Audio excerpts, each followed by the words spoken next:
Assalamualaikum warahmatullahi wabarakatuh. Perkenalkan, nama saya Ahmad Fikri Effendi dari Manajemen Keuangan Syariah, NIM 5042354. Di sini saya akan membuat video presentasi tentang Australia, ya, kedai Starbucks-nya, dan juga tentang kebijakan perdagangan antar negara. Yang pertama adalah tentang Starbucks-nya itu sendiri.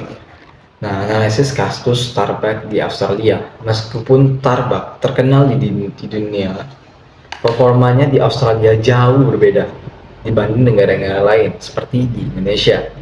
Pertanyaannya, mengapa sih Starbucks mengalami kesulitan berkembang di Australia, nggak seperti negara-negara lainnya? Yang pertama, karena segmentasi pasar, segmentasi targetnya dan positioningnya di Starbucks di Australia. Pertama adalah tentang segmentasinya. Starbucks menargetkan segmen konsumen kelas menengah atas yang peduli dengan kualitas kopi dan pengalaman yang unik. Yang kedua adalah targeting. Mereka menargetkan konsumen urban yang aktif, profesional, dan memiliki gaya hidup modern. Dan yang ketiga adalah positioning. Starbucks mempromosikan dirinya sebagai merek premium yang menawarkan kopi yang berkualitas tinggi dan pengalaman yang eksklusif. Terus untuk strategi bauran pemasaran Starbucks di Australia, produk Starbucks menawarkan berbagai macam kopi, minuman, makanan ringan yang berkualitas tinggi. Terus yang kedua adalah harga.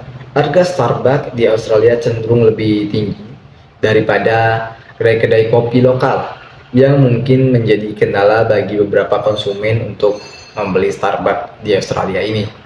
Terus selanjutnya adalah promosi.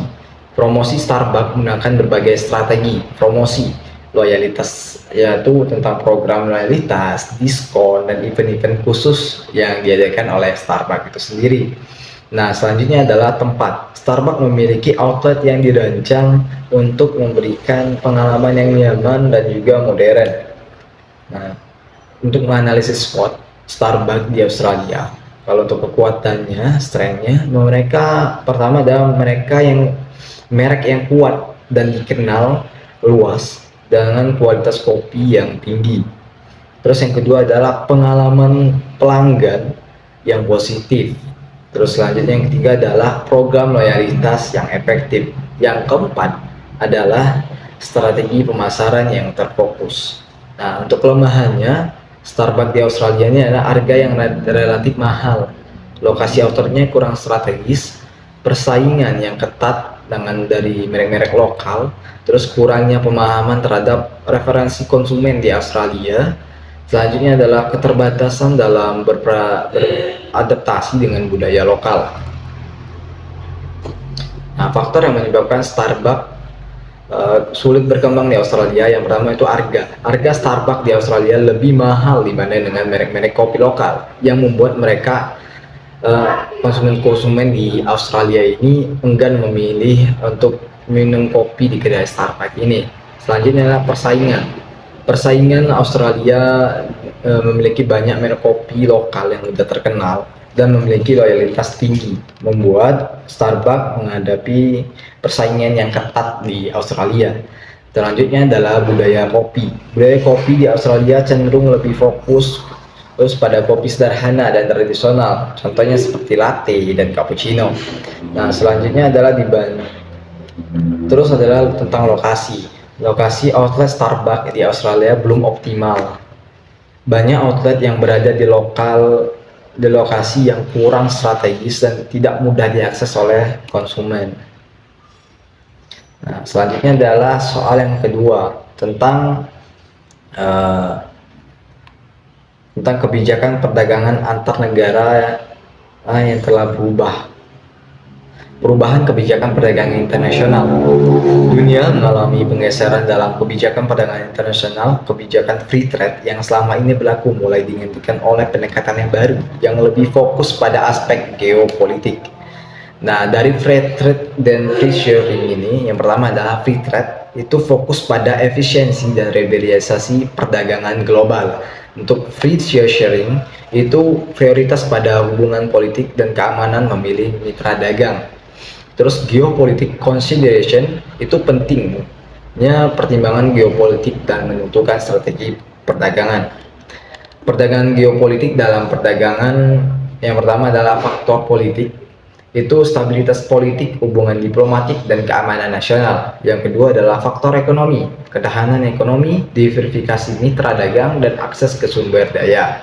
Selanjutnya yang terakhir adalah faktor sosial, nilai-nilai bersama, budaya, dan hubungan antar masyarakat.